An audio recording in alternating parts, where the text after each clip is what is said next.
You can't get every single thing done by yourself. You're going to need other people. And then you're also going to need to consider other people's feedback. And this is why, like what I say, I lead with impact, because L, listen, E, empower, A, adapt, and D, develop.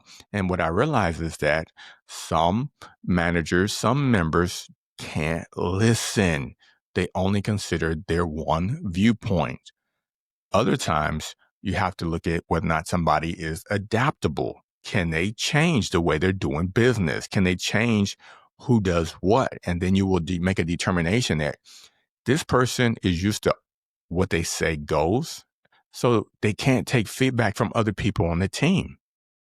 And then develop, who else have they developed? When they keep saying, I did this, I did that, there's no development. There's no, the team. I task somebody, I help somebody do this, then you realize that they don't develop anybody in their office. It's just all about them. Have you ever felt like diplomacy is a skill you could stand to work on a bit? If so, this is the episode for you, because I'm joined this week by Michael Dillard, a retired US diplomat and executive coach. We'll be discussing integrity, of course, leadership, adaptability, and the role of people in that leadership, and why this matters just as much during those challenging times as it does when the sun is shining. Michael also shares some of his experiences working on international projects, the significance of empowering local teams and understanding local culture and knowledge, and the challenges of navigating political changes. We cover everything here, from process to people, from culture to individual experiences, and back again. So don't miss it. Stick around.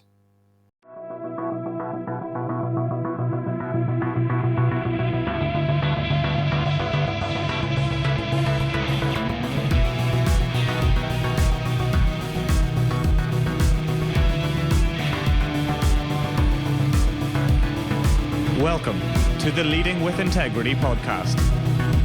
Leadership talk for the modern manager. With your host, David Hatch. Michael, welcome to Leading with Integrity. It is lovely to have you on the show. Looking forward to our conversation already. Over to you to introduce yourself, really, and tell us a bit about your background and what you do today, why you do it, all of those lovely things. Great.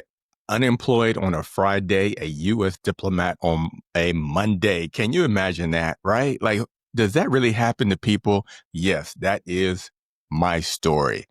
I was laid off, and get this, my wife was pregnant at the same time. Then it was during the mortgage crisis of all times.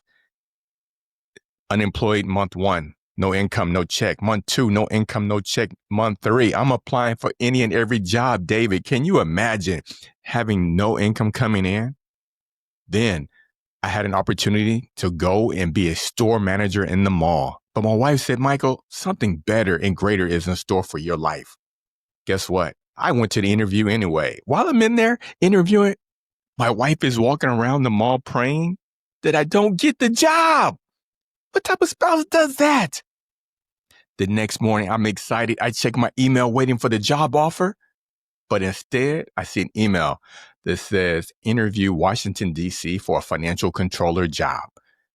I click on it. It says, you have to have a top secret security clearance. I said, what kind of job is this? You have to pass a medical background for you and your family. I said, whoa, this is getting scary, David. And then it says you have to travel the world. So I go and Google financial controller, USAID. And it says that when you're traveling around the world, you will represent U.S. citizens with a diplomatic passport.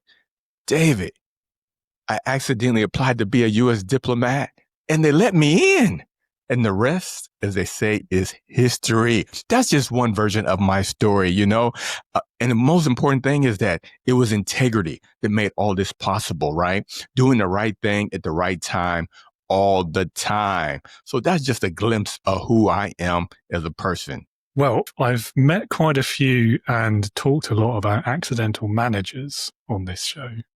But I think you're the first accidental diplomat that I've met. So, yes, you know, one thing in life, you know, it's all about looking at closed doors as new opportunities to get new keys. What do I mean by that? See, right before my manager tapped me on the shoulder saying, we're going to have to let you off, something in me said, Michael, it's time for you to go back and get a master's degree in accounting. Now, at the time, I had an MBA in personal finance. So I'm like, why do I need more degrees, more keys? The personal development book asked me a very serious question. Michael, when you're driving down the road, do you put a cassette tape in to listen to music? I said, oh, no. That's old fashioned. I listen to a CD. Now, some of y'all millennials are laughing like a CD. What is that, right? Then, Michael, what do you watch when it's time to watch a movie? Do you go to Blockbuster and rent a cassette tape? I said, oh, no. I go and I rent a DVD. Michael, technology changes, things change. So I went back and I got that master's in accounting. And that was the education key that allowed me to be a financial controller as a U.S. diplomat, traveling the world, managing millions of dollars and managing people. It's an incredible start to an episode and your story as well, I have to say, delivered with great energy too. So thank you for sharing. So let's talk a bit about your time as a diplomat then. I mean, what are some of the memories that stand out most from your time doing that work? What stands out are the people. You know, you travel a lot, right? Imagine every 3 to 4 years, you're picking up your belongings and you're traveling. But it's the people that make you feel comfortable, right? It's the people that makes every day worth getting up. And from working in the Democratic Republic of Congo, imagine waking up on a Saturday morning, you're away from your family, your friends, the loved ones that you left. But the local community, the local people who make you feel at home, that's what I remember. South Africa, Zambia, Afghanistan, the Dominican Republic, I mean, all around the world, those people, the community is what made it feel very special. That's, yes, a common thread I hear from a lot of leaders, actually. It is, and it has to be all about the people, I think, doesn't it? Otherwise, why are we doing any of it? All about the people. Yeah. Well, you're on the right podcast for it as well. We're all about the people first leadership here. So definitely. And can you tell us anything about the sorts of projects that you worked on and what took you to some of those countries as well? Yeah, I had an opportunity to work on a lot of wonderful projects. For example, when I was working and living in Zambia, I had the opportunity of working with one of their ministries. It was a new ministry that they were forming, and we wanted to be able to help them enhance tourism for the country. And so my job was to do a risk assessment, take a look at the financials, take a look at their internal controls, and see if they had the right people and systems in place to be able to manage millions of dollars. So I would go and I would meet with the ministers, with the team. And most importantly, I give a leadership lesson. As a leader, you don't have to be the one at the meeting doing all the talking. There's a time and a place. And what I mean by that, let me give you a little bit more behind the lens picture. Imagine this. You are the diplomat from X country with the money, but your team, they're local. There's a local team, right? They're from that country. So now you go and you meet with the ministers, their leaders, and you're in the room discussing projects, asking about their financial systems and et cetera. Well, who knows more about the culture? You or them? Your local team does. Who has more at stake to wanting this project to succeed? Your local team does. So when I'm in those meetings, I let my teammates know that, hey, you are an expert in this. You are invested in this project. Feel free to lead. Feel free to take over the conversation, add your input, because there's things that I don't know. But some leaders make the mistake of wanting to be in the front, wanting to be having the light shine on them 24/7, and then they miss out on key golden opportunities that in the end will make the project fail. Yeah, that's so true. And I think it's a combination, isn't it, of like one of the myths of leadership, the whole like lead from the front idea. And also, yes. I think it's very easy to kind of give into the ego a bit when you find yourself in a leadership position. Ego big time, right? Because then the pressure, I know we're going to talk about it, the pressure kicks in. Integrity. Oh, you know everything, right? I remember I was working on a project and then I asked one of the teammates, asked them, like, how come other people aren't trying to work on this problem? It was like, well, Michael, you got the fancy title. Michael, you get paid the big bucks. It's not our problem. It's your problem. Awkward moment. Yeah. Awkward moment. So it gave me a chance. Once again, this is the benefit of when you travel and work with different cultures. You understand the decision making. And sometimes it's a good thing. What I mean by that is that there is order. So the message really was that, hey, you're in the front seat. I'm here to support you. You say do this, we're going to follow you. Now, we might know that there's a cliff at the end of that street right there, but you didn't ask us. So, hey, let's keep on going. But if you're a leader, I'm opening up doors now. But if you're a leader who involves your people and say, hey, what do you think about this? Are there other opportunities, other things we should be trying? Now you've invited them to the table to sit with you to help you lead with impact.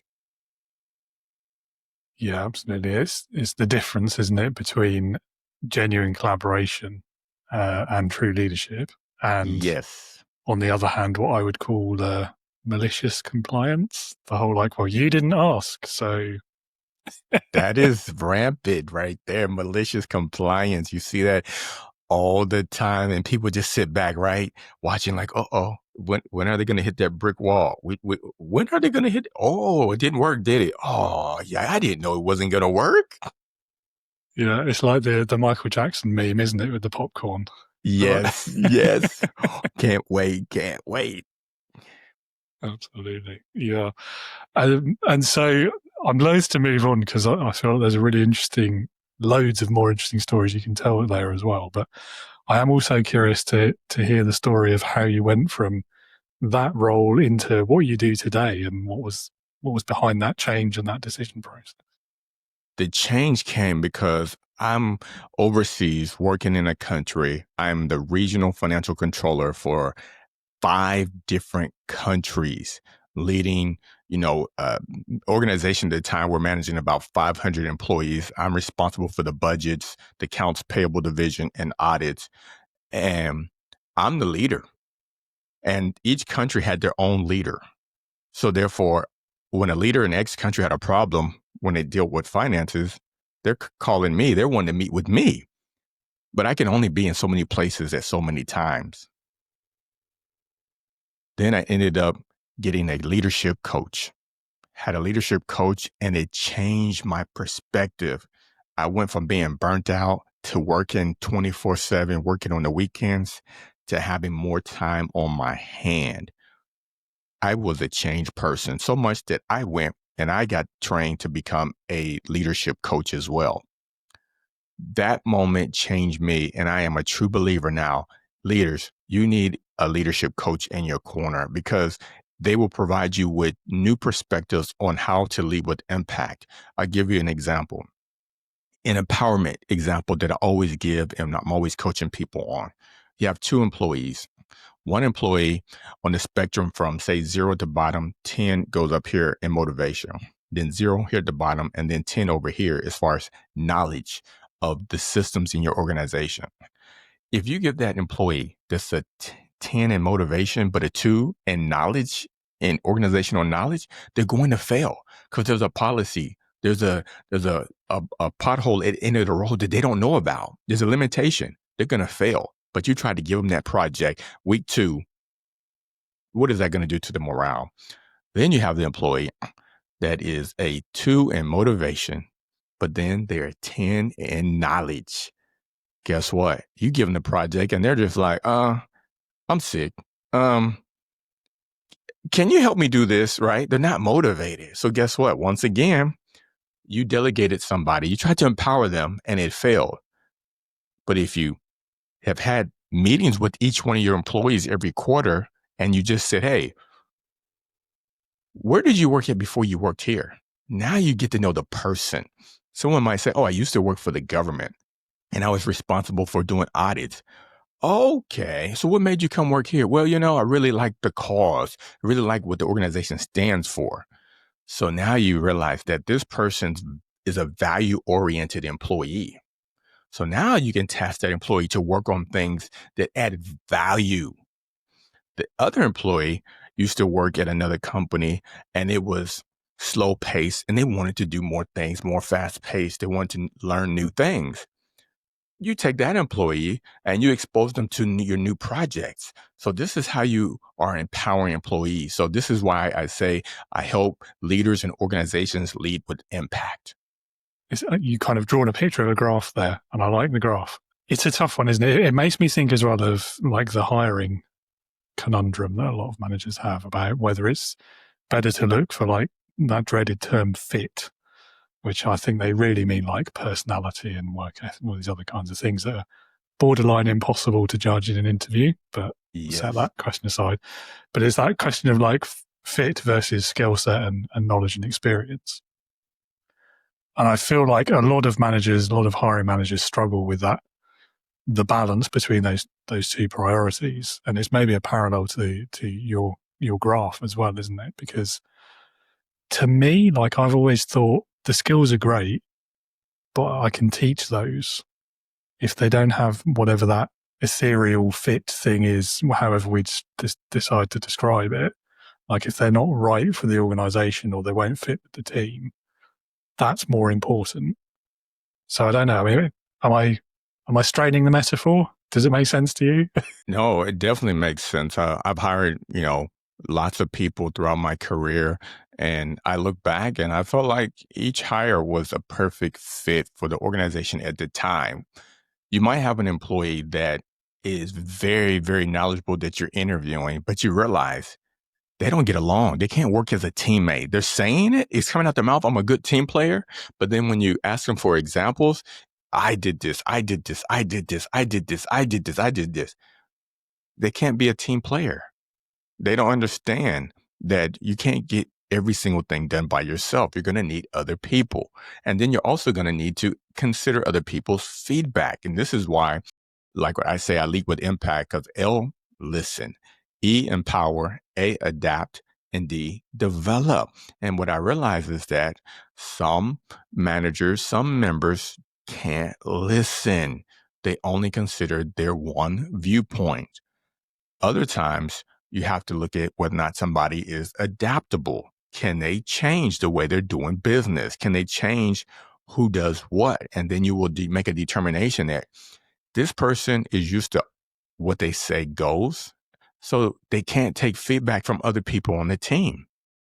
And then develop, who else have they developed? When they keep saying, I did this, I did that, there's no development. There's no, the team. I task somebody, I help somebody do this, then you realize that they don't develop anybody in their office. It's just all about them. Yeah, that's the worst, isn't it? Yes. It's one of the most important things a leader can do, in my opinion, is support, encourage, facilitate the development of the people they're leading.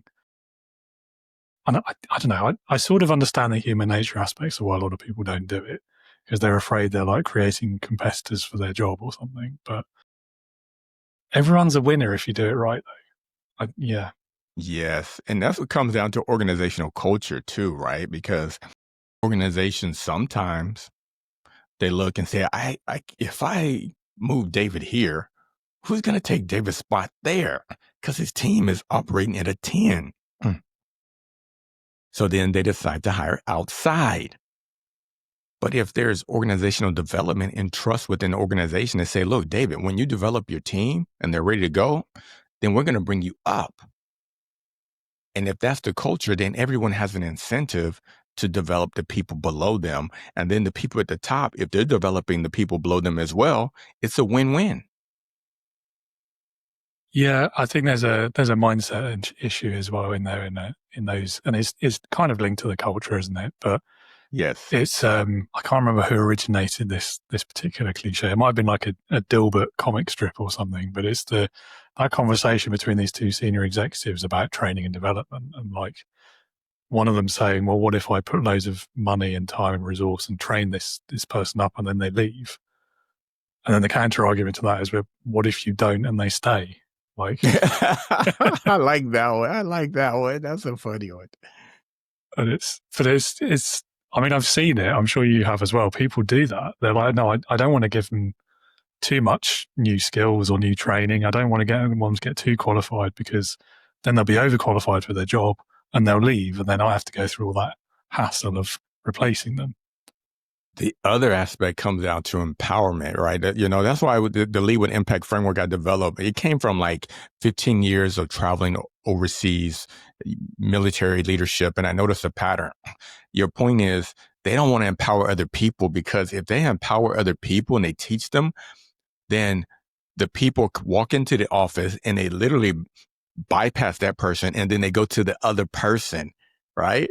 So they want to be the gatekeeper of the knowledge so that everyone comes to them. I've seen it so many times. You see a process and you're like, why do you have to do every single part of the step?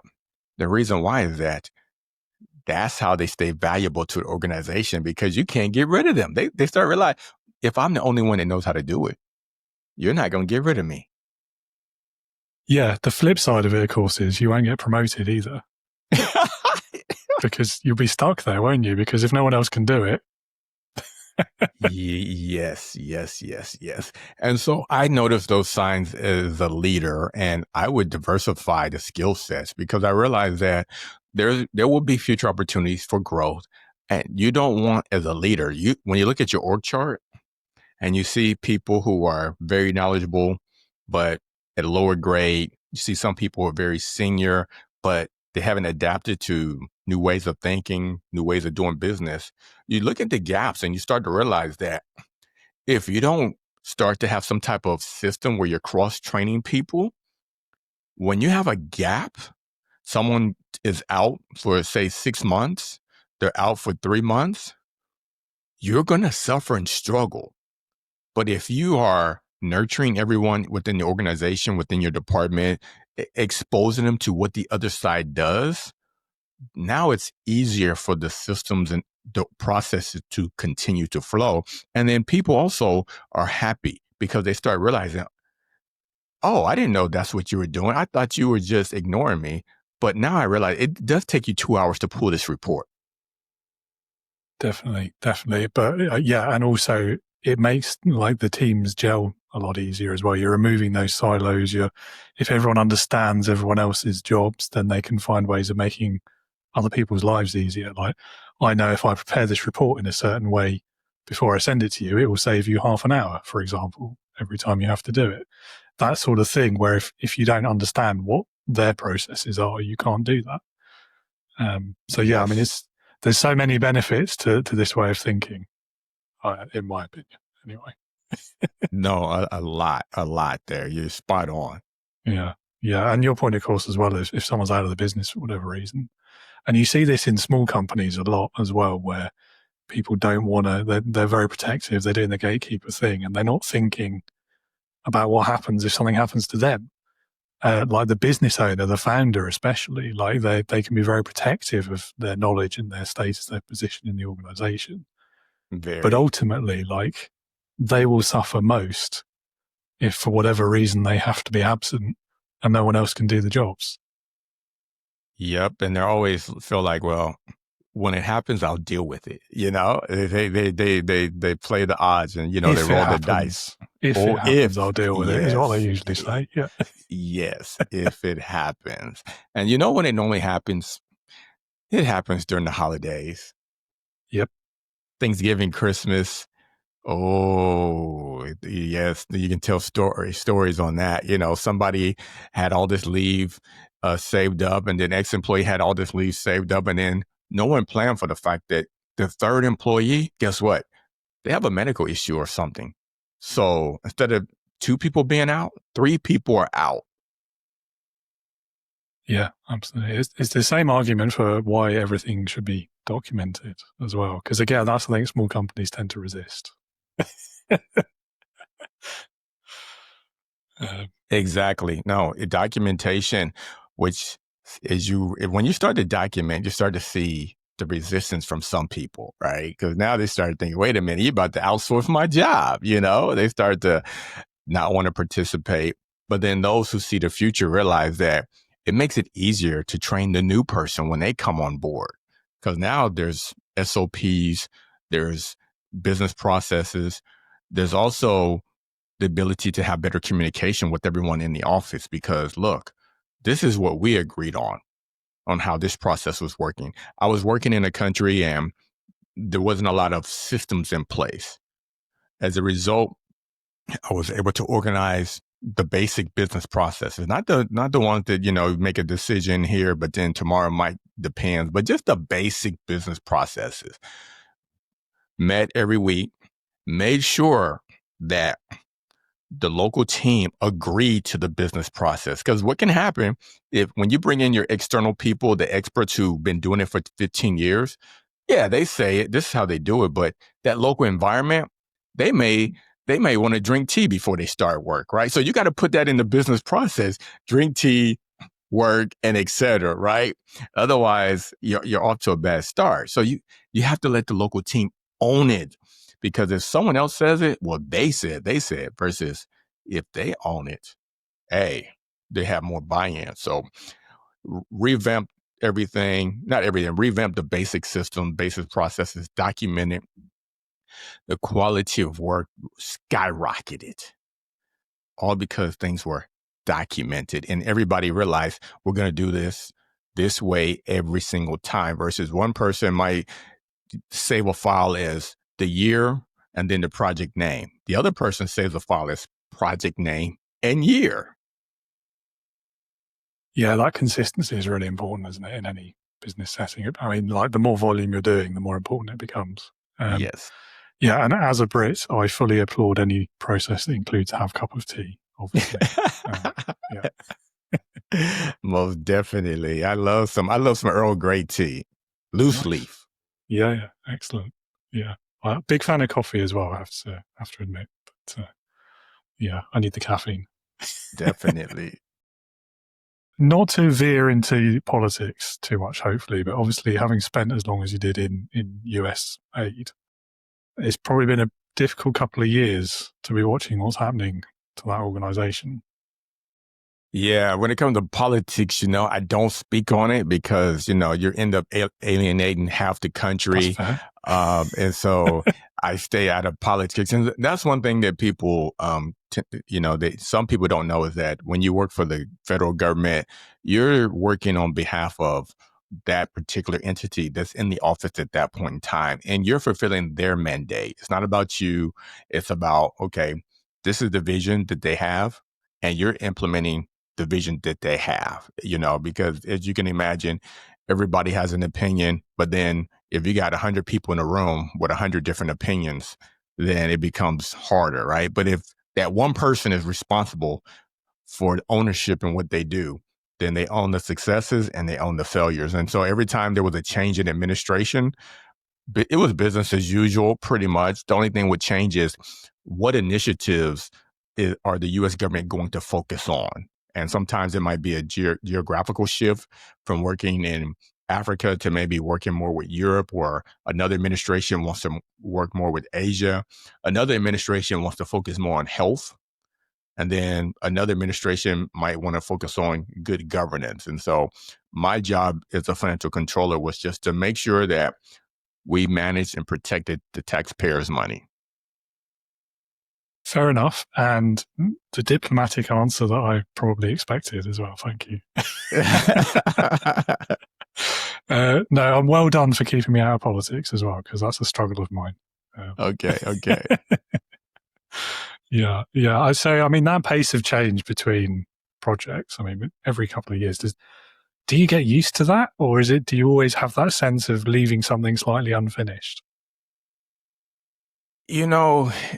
With everything in life is that you get used to it because that's the norm, if that makes sense. That's how things operate. It's like, some people wake up and they drink water. Other people wake up and they have their cup of tea, right? It's like, that's the culture, right? That's the rhythm that you adjust to. And so you just adjust to it, and you input your expertise into that system at hand.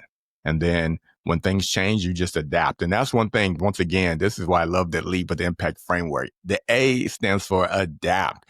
You have to be adaptable, because one administration might want to work with more local small businesses to help develop them. Other people might want to work with the government itself as a whole to prop up the government, to develop the government.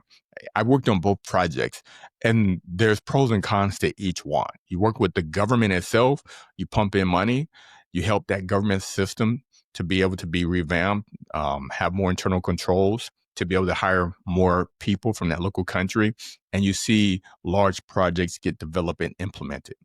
On the other hand, I've seen it where you work with small businesses, especially maybe a small women-owned business, 30 employees, but they're doing great work with local farmers, women farmers in X location, X province.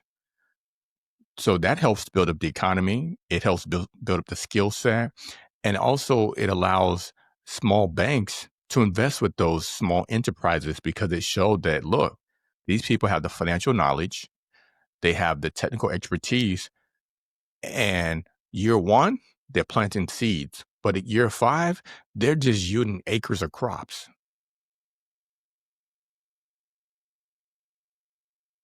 Yeah, it's yeah, I mean, it must have been really, I don't know what the word I'm looking for is, but must have been great to be able to feel like you're having that kind of impact, you're being part of a project that makes that kind of difference. Well, it was wonderful, especially when you go on a site visit and you get the chance to see the projects that are being developed. You see the projects that were, designed on paper 3 years ago, and now you get to see them actually being implemented, seeing the people, seeing the lives being changed. It's something. It was a great, wonderful experience. Now that I retired, as a leadership coach, I do have those memories of looking at a project, when I was in Afghanistan, or a project when I was in Zambia. So those different local projects that I got a chance to visit, still ingrained in my mind. Not asking you to play favorites, but was there a project you worked on that you felt had the most impact, that was head and shoulders above the rest, or were they all great?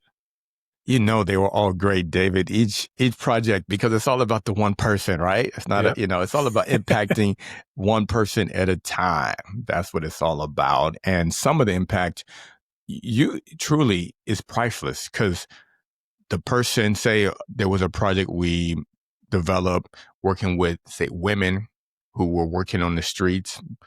They were able to develop another skill set to be able to change their lives, change their income. That person's life is changed forever.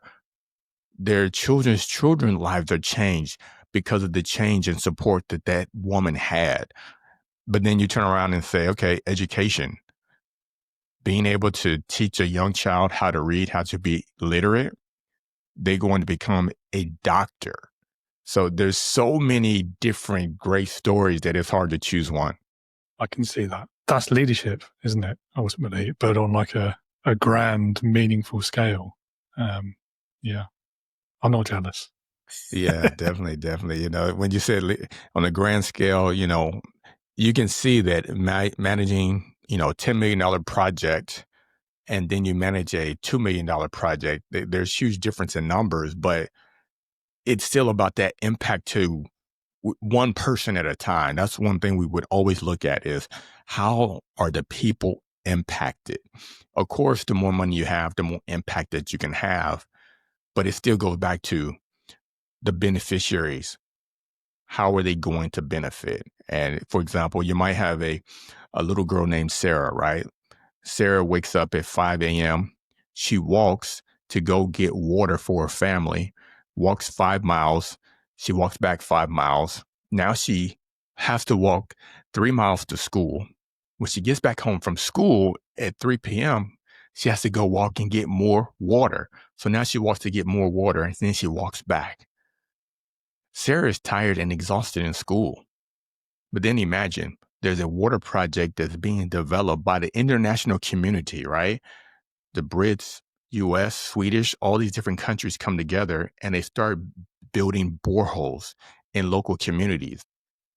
Now, Sarah no longer has to walk and get up early, so she has time to concentrate in class.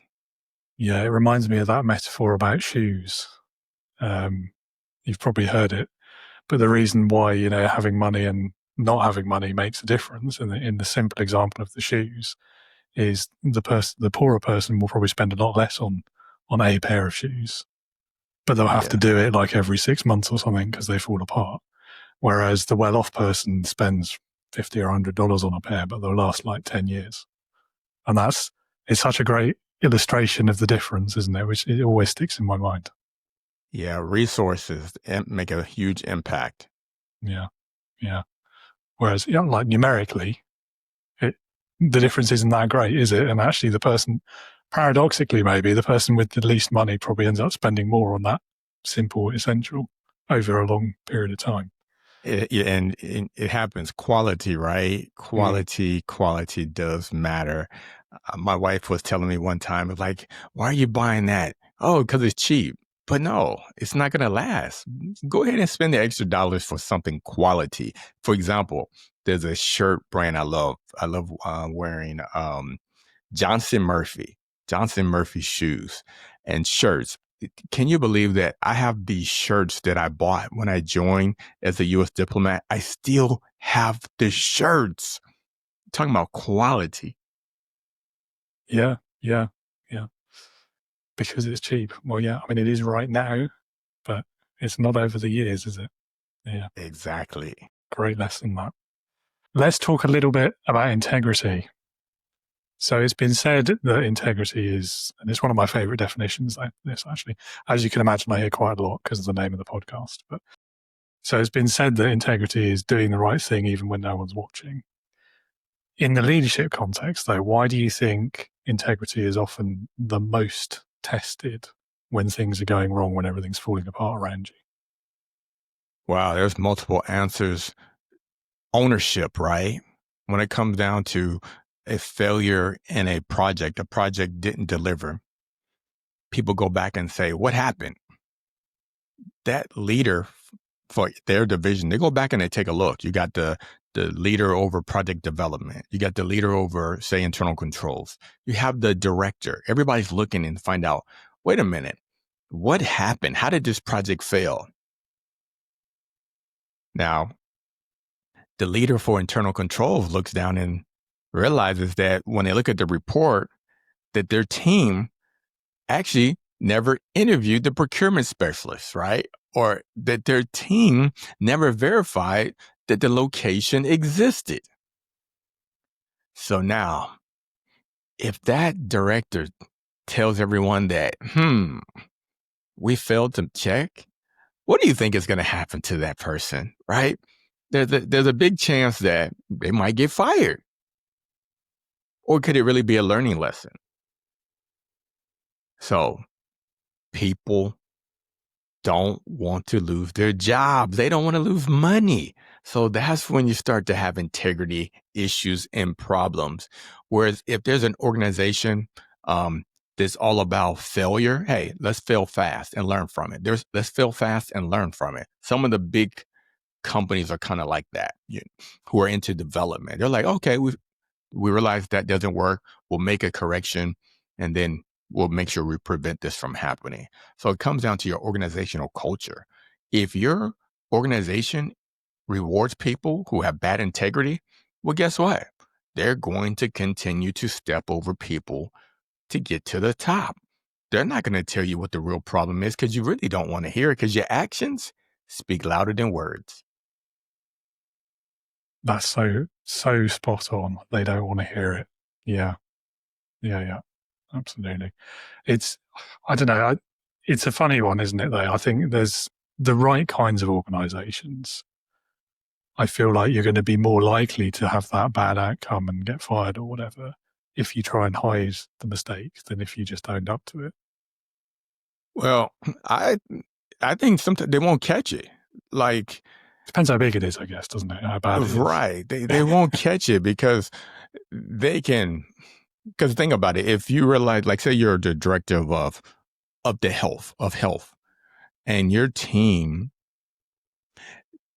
was responsible for medical supplies, and your team was responsible for making sure that they checked that the vial sizes were a certain size.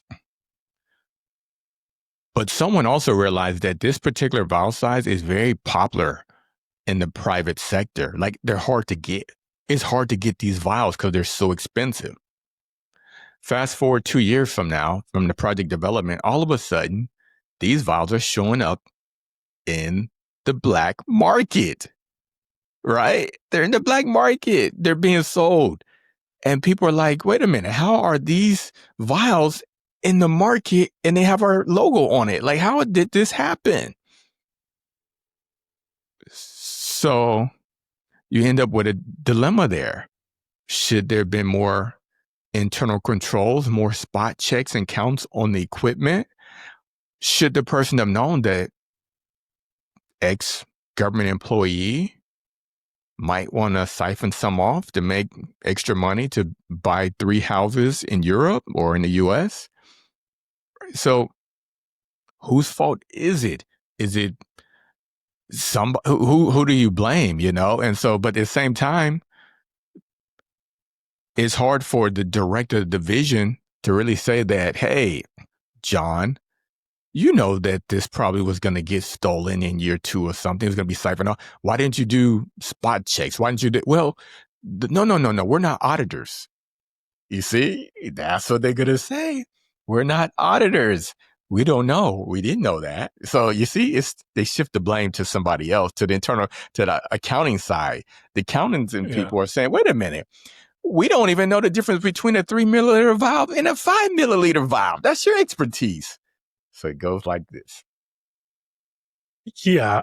I mean, in that sort of scenario, I have a fair bit of sympathy for that, because to a point, like, there's only so far you can go to try and preempt a bad actor or someone who's knowingly done something criminal, as opposed to like an honest mistake. Yes. So yeah, but you're right. I mean, it's the kind of ethical dilemmas, isn't it? Which I guess they trained you all about. Yes.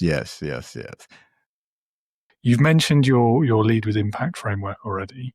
Would you like to take us through it in a bit more detail? Tell us a bit more about it and how you apply it with your clients? Yeah. So the L stands for listen. The E stands for empower your employees. The A stands for adapt to changing environments. And D stands for develop your employees. I'll give you an example of each one. L, listen. Imagine, David, you have two different supervisors, right? You work in a hybrid organization. So you have shared project managers. Project manager John comes up to you and says, hey, what are you doing for the weekend? You say, oh, I'm going to go and watch a football game. Oh, okay. Who's playing? You say X team is playing. Oh, okay. Sarah, your other project manager, says nothing, goes off for the weekend. Monday morning, John comes up and says, hey, did your team win? You say, oh, yeah, they won. Oh, man, how was it? It was great. It was fun. It was exciting. Sarah walks in the office, passes you by, goes to her office and sits down and closes the door. 1 p.m., John comes up to you. He's like, oh, David, I got this project. They need this report. It's going to take some time. It might take like 4 or 5 hours. Yeah. Can you work on this? Can you squeeze this in and make everything else a less priority? How are you feeling? You feeling a little, you might want to help John out, right? Yeah. I mean, you feel like there's more in the relationship, don't you? Because they've taken the time to. Exactly. The next day, Tuesday, Sarah comes up to you, 1 o'clock as well. Hey, David, I need you to work on this project. I need you to stay and work on this. How are you feeling when Sarah comes to you? Yeah. Oh, now you want to talk to me. Oh, I see. Yeah. Yeah, exactly. And so I've learned that when leaders really listen to their employees, talk to them, understand who they are as a person, they're able to do more. And they are able to increase morale within the team. E, empower. I teach this lesson on, are you delegating, empowering the right people? And if you're not, then there's a whole skill set that we can go through. But once again, is the new employee who's a 8 in motivation, you're going to have to sit with them more often to get them up to speed, to teach them things because they lack the skills within your organization, how you do it, right? There's more than one way on how things are done. So you need to learn how it's done in your company. Once you've taught them, you or someone you delegated to teach them, now you can start empowering them to take on more responsibilities. Adapt to change. Right now, we're using a lot of ChatGPT. There's no more going through the file, trying to create a new report and changing X name out, with the new project name and changing out the numbers. You can put that thing in ChatGPT and say, use our template. Here's the name of the new project. Here's the budget amount. Chat spits that thing out in like 30 seconds. Done. D, develop other people. You grew up amongst the ranks. There were some lessons you learned along the way. You realize that, hey, how you treat people is how others are going to treat you. Then the true test of a leader is how many leaders are you training? 5 years from now, when you look back over your career, can you truly say that you developed 3 leaders, 5 leaders, or is it 0? So that's how I coach leaders to lead with impact. When I'm doing workshops for organizations, I have them do different scenarios so that they can really implement this tool. And it's a quick tool because the acronym is LEAD, right? So now it's Friday. David is managing this team and he realizes, wait a minute, let me go walk around and talk to my team members to find out, how are you going to spend your weekend? What are you going to be doing? So Monday morning, when your team comes back, you can say, how was the birthday party for your son? How was the graduation for your daughter? So you're building relations with your team. It's not about, I'm the boss. I only talk to you when I need something.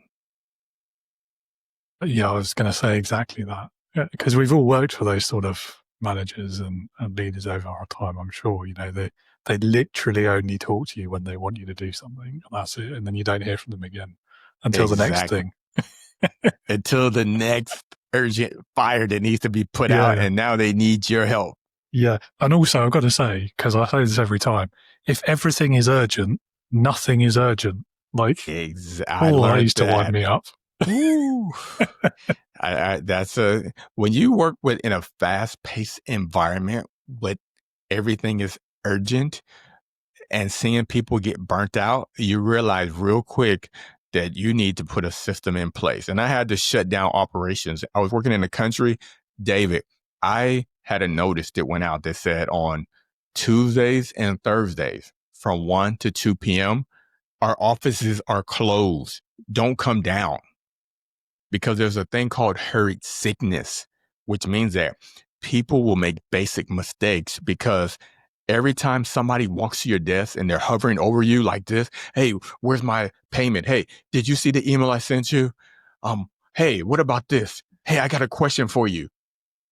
You start to make basic mistakes. You go back and you look at the email you sent, you say, wait a minute, how did I misspell the word, letter? How did I misspell the word audit? How did I misspell the word progress? Like, how did I do that? It's called hurried sickness.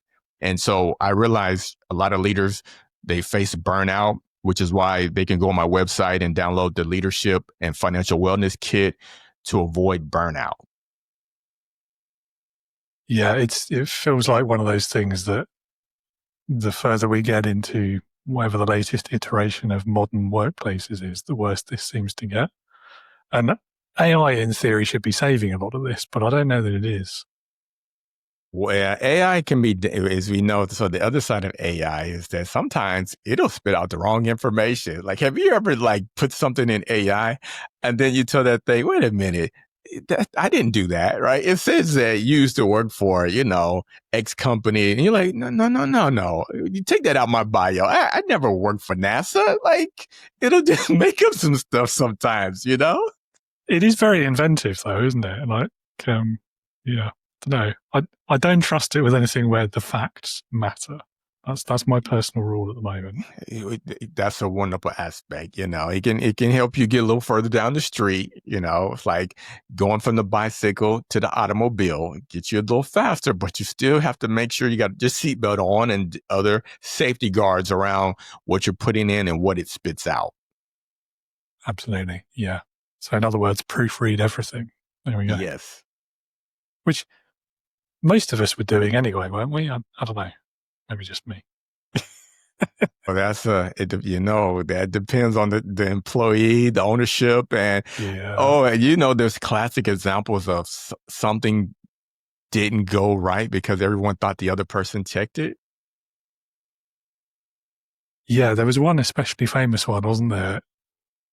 I want to say it was to do with an oil spill or something, but my memory might be failing me. Anyway, I have to research that another day. There's so many classic examples. You might have bought the golden toilet for, cost you a $5,000 for a toilet seat. Like what? How does a toilet seat cost $5,000? And it was a rounding error. Instead of $5,000, should have been $500, but no one checked, Yeah, or the classic, like buying the executive chairs on Amazon and not noticing the dimensions. It turned out to be like model sized. It was like 1.5 inches tall.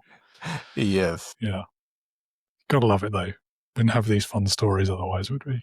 Of course. Okay, so what would you say has been the biggest leadership lesson that you've learned from your career so far? Biggest leadership lesson I learned is that I like to hold people accountable, right? I like to fix things. I like things to work like a well-oiled machine. But I faced a failure. I realized something. Sometimes it's not all about the numbers. I was working in a country. I eradicated a lot of issues, a lot of problems within the system, internal controls. So I was able to correct and fix it. But then the feedback was that the team did not like my management style. The team did not like how I was holding them accountable. They did not like that. And that's when I realized that, hey, Michael, there's more to leadership than a number. You see, accolades, I was getting accolades for changing things around. I was getting accolades for making sure that there was no holes in the accounting system. But the way I was leading the people, I needed to do it in a better, more collaborative way. So once I got that feedback, the rest, as you say, is history. I changed my leadership style and I went on to be able to go to other countries, being more collaborative and still getting the job done. That's the key bit, isn't it? Still getting the job done. Yeah, I mean, I guess, I don't know. I don't want to make assumptions or draw like generalizations, but people with finance background do tend to focus on the numbers before the people, I find. Yes, because, it's that personality type, right? A plus B equals C, right? A plus B equals C. Hey, do this, you get that. But wait a minute, emotion? We need to worry about the emotional aspect? Where do we put that in the equation? A plus B equals C.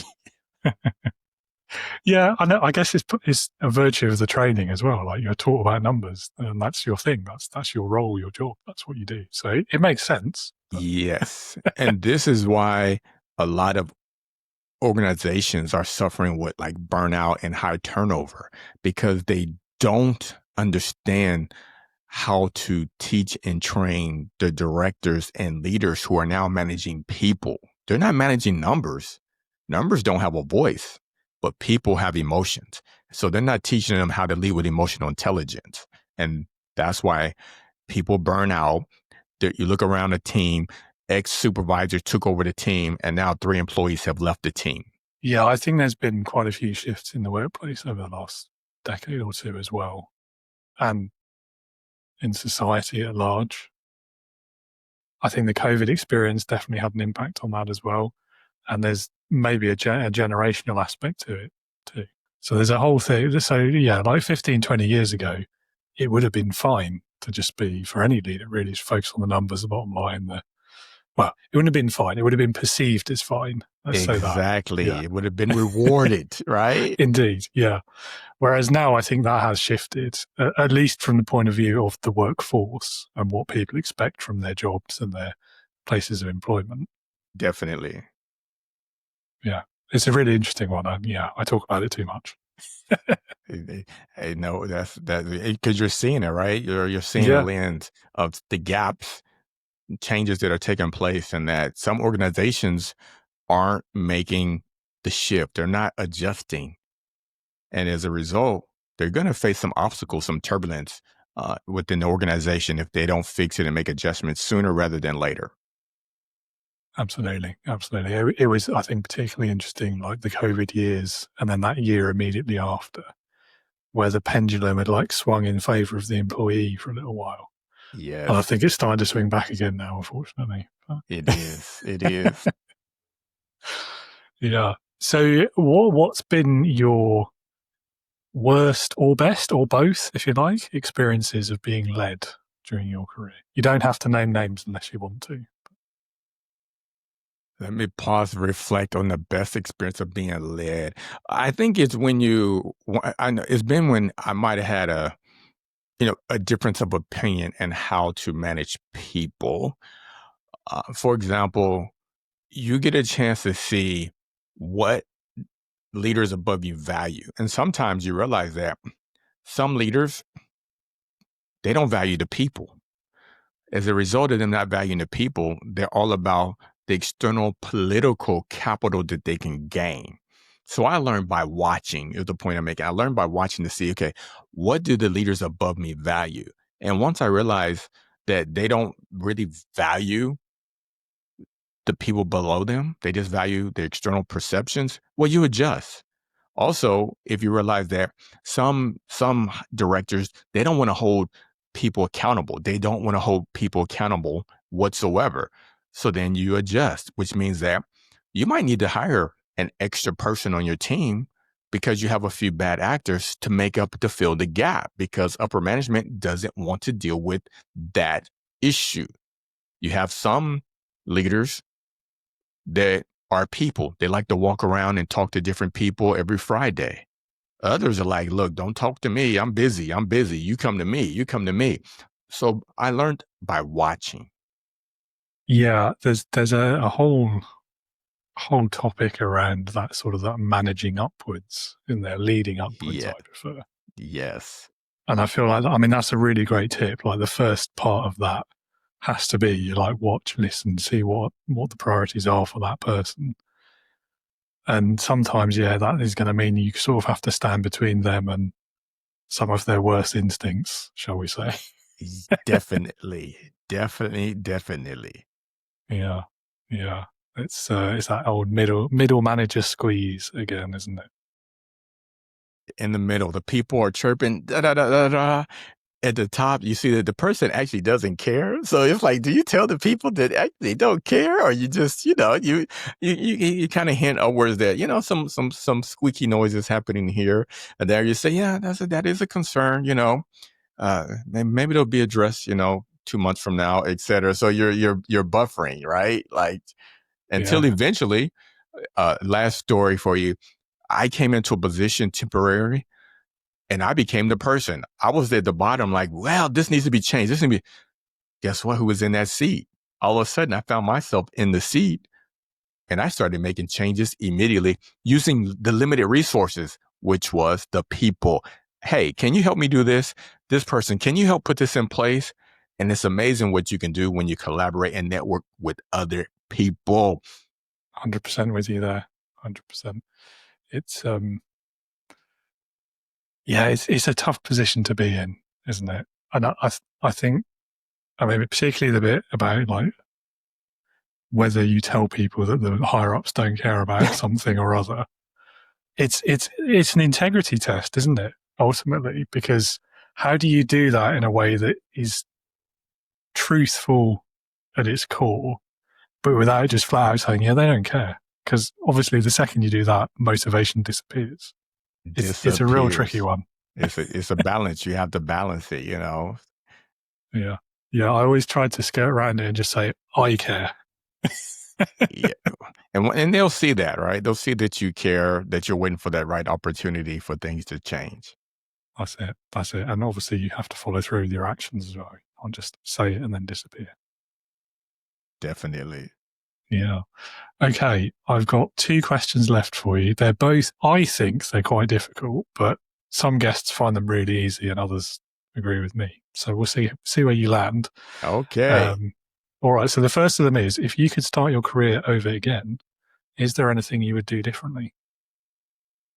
If I could start my career over, the only one thing I would do differently is that I would have posted more of my life and work on social media. Because of the nature of my job and my security clearances, I was cautious with my social media appearances and et cetera. So now I look back and there was a lot of great moments that I could have shown to the world and to other people to show the great work that I was leading, and also as a lifestyle for my kids and memories. That's the only thing that I would change. Interesting. Understandable, especially some of the places that you worked. It probably would have been actually quite dangerous to do that. Exactly. Yeah. I mean, did you take photos and things? Like, did you keep records personally? Like, could you use them today for some of those purposes? I have some pictures, but I wasn't really taking pictures because I knew there was no motive because I wasn't going to put them on social media and et cetera. Yeah. So that's a project I do have that I wanted to go back and go through my photos and just start posting on social media. Like, oh, here's me when I was in Egypt on a camel. Okay, here's me when I was, maybe, and I don't even know if I have a picture when I was in Afghanistan, right? A picture of my rug I bought, for example. Yeah, you should definitely do that. I'm no social media expert, but I think people love that sort of stuff. So I'm told. So yeah. And I'd like to see it. So yeah, that'll be a series. I'll put out my weekly picture on LinkedIn, from X time with a leadership tip. Well, I look forward to it. And last question. We're nearly out of time. So it's leadership heroes. Leadership heroes. So if you had to pick one person, but it could be anyone you could think of, they could be alive or dead, past or present, historical figure, real or even fictitious, if you feel like that. But it's got to be someone who, in your opinion, would perfectly embody leadership. So who would that be for you and why? It would be my first mission director, James Watson. He would come down and he would speak to me as a newly minted, milk, on my lip, U.S. diplomat. And he would just, have a little short conversation with me. And every month, or at least a month or biweekly, he would meet with all the new young diplomats and say, look, embrace the moment. The work is always going to be there. Right? He would say, go and learn about the other divisions within the company to find out what they're doing. Because trust me, the work will always be there. You'll always be he said, Michael, there'll always be a voucher that you need to pay. Always. So get up and go sit with people who do procurement. Go sit with people who are designing health projects. And so that information is what helped me to be able to look at leadership and my job and my career differently. He also told me, Michael, go do a rotation and sit in another division for like 6 weeks rotation. Once again, you're understanding the organizational culture, how things are done. You're building relationships with other people, which allows you to be able to lead with impact because you're listening to the heartbeat of the organization, which is something that has been near and dear to me, is that I make sure that I'm up here, right? Now, when I'm a director, people see me like this. So when I stop and have a 5-minute conversation with them, it means a lot to that particular employee, or like, wow, the big boss is talking to me. So Mission Director James Watson was very instrumental in my career, helping me to realize that we need to develop our other leaders. Sit down, take time to develop them, talk to them, and then the organization will continue to grow and other people will be able to feel empowered to be able to be a part of the organization. Yeah, and we talked earlier, didn't we, about the many reasons why that's a good idea. I think it's quite rare, though, to find a leader with the confidence to actively tell their people to go and do that, I think. Yeah, no, it is. It is very rare because people are looking at what's in it for them today. What's in it for them today? You going to go sit with a procurement office means that you're not reading this project design report for a project that might be 2 months behind. By you doing that, it's slowing down productivity today for us. But in the future, 6 years from now, you're a new office director and your team is saying like, hey, the procurement people are taking forever to review this. Your expert knowledge from the time that you sat with the procurement team to say, here's probably why it's taking long. The person doesn't have the right qualifications. Actually, the person never even submitted their information in the system. If that company doesn't submit their information in the system, there's nothing that procurement team can do. Yeah, I know they're telling you they submitted everything, but they never actually submitted their 2 years audit report. They never did it. Yeah. So it's that knowledge of being in other rooms early in your career can help temper down expectations. Yeah. I like as well, there's a lot of pressure, I think, in the world of work, and there has been pretty much the entire time I've been in it, on like specialization, get really, really good at this one thing. But I think we miss something, though. I think that ability to be a bit of a generalist is quite an important skill to have as well. Yes, that's why you have to be, you have to have the emotional intelligence, right? To be like, okay, I'm an expert at this, but at the same time, how do I interact with other people, other divisions, so that I can be a better communicator, so that I can have empathy for the issues that they're facing. Yeah. Speak their language, if you will. Yeah, definitely. Perhaps not literally, but. Well, Michael, I've had a great time talking with you today. Thank you so much for your time, for being with us. One small half question I'll ask you at the end is if anyone in the audience would like to learn more about you, perhaps reach out, work with you, etc. What are the links? Where can they do that? Yes, they can go to michaeldillardspeaks.com, MichaelDillardSpeaks.com. You're going to notice that there is a leadership and financial wellness kit. You're going to get access to like $1,600 in value. There's workshops, there's guides to help you lead with impact as a leader. And also, a lot of people are making 6 figures, but they're living paycheck to paycheck. As a result, there's all types of modules that's available for you for free, because the most important thing is that we take care of people, that we help leaders avoid burnout. This is my way of giving back, because I can't be, in every organization every week teaching or doing a keynote. Awesome. Well, I'll pop that link in the show notes as well, so everyone can find it easily. And thank you again so much. Have a great rest of your day. Likewise. Thanks for having me. Thanks, audience. Thank you, Michael, for a very open conversation there, and excellent application of your diplomatic skills as well on the politics question. But it was great talking about some of those bigger issues of leadership and to explore your frameworks and hear your take on integrity too.